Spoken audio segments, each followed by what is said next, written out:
The lesson 8.5 problem set. Now we're going to quickly run through the problem set for lesson 8.5. First of all, again, we're going to show independence. Make sure if I ask you for a particular kind that you pay attention. Remember that there are two ways. One, we can show that a conditional and unconditional probability are the same, or we can show that the probability of the intersection is simply the product of the two different probabilities. In this case, we're going to find the unconditional probability of I and try to show if it's equal to or different from the probability of I given L, where I again is the international flight, D is the domestic, L is being late, and this is being on time.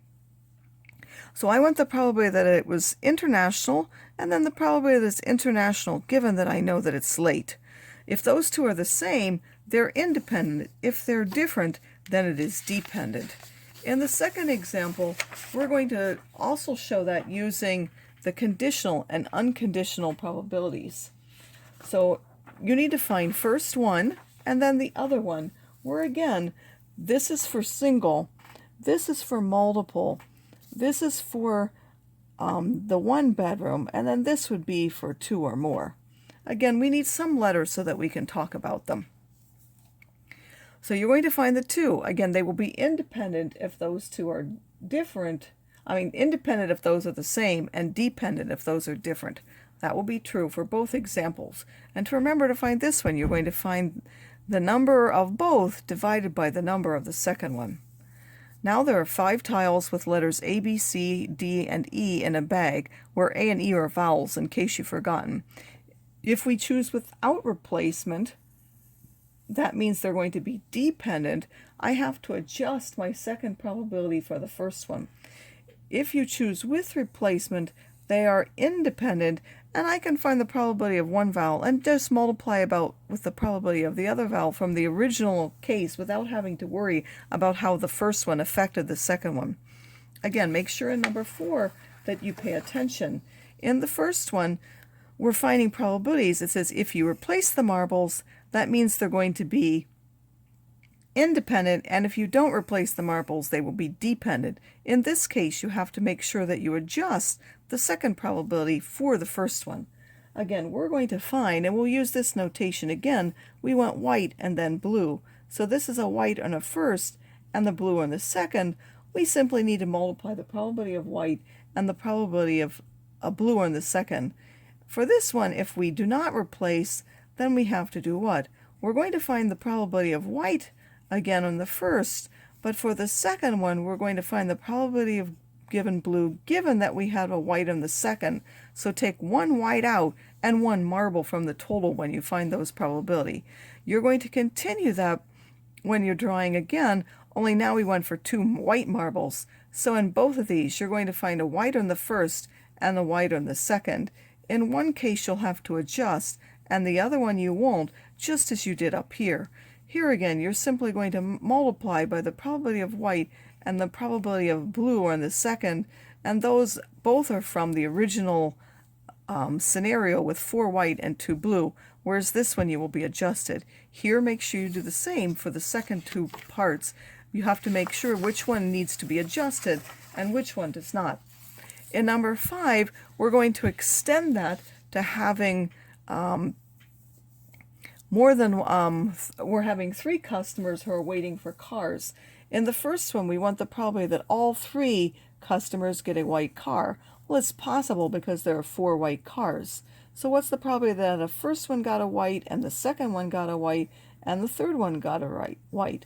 Are these independent or dependent? You have to decide. First off, if the person gets the car, do they send it back or do they drive away with it? You have to decide that when you are deciding whether they're independent or dependent. In the second one, we want the probability that 2 get silver and 1 gets white. Well, the first one, the one who got the white, could have either been the first person or the second person or the third one. So you have to add those 3 probabilities together.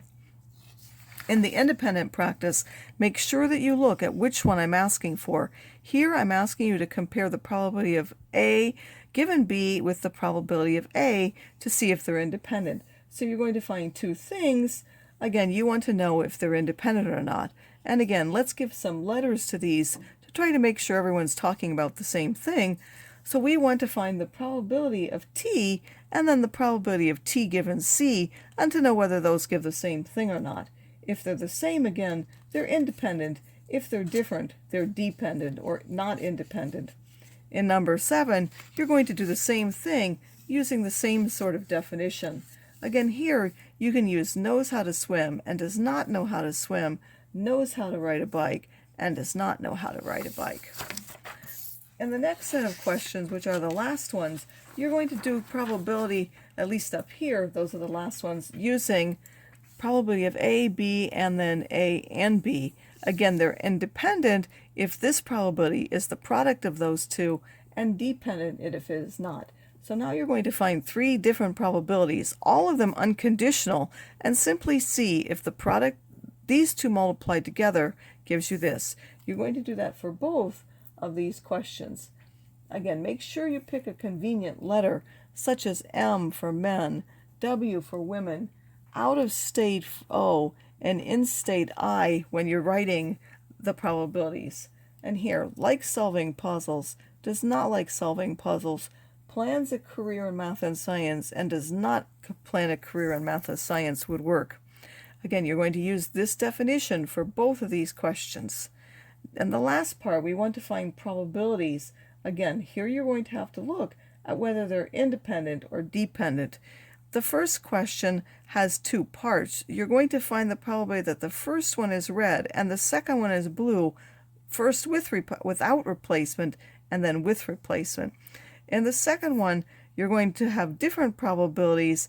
In each of these, you're drawing without replacement. So you have to decide, does that make them independent or dependent?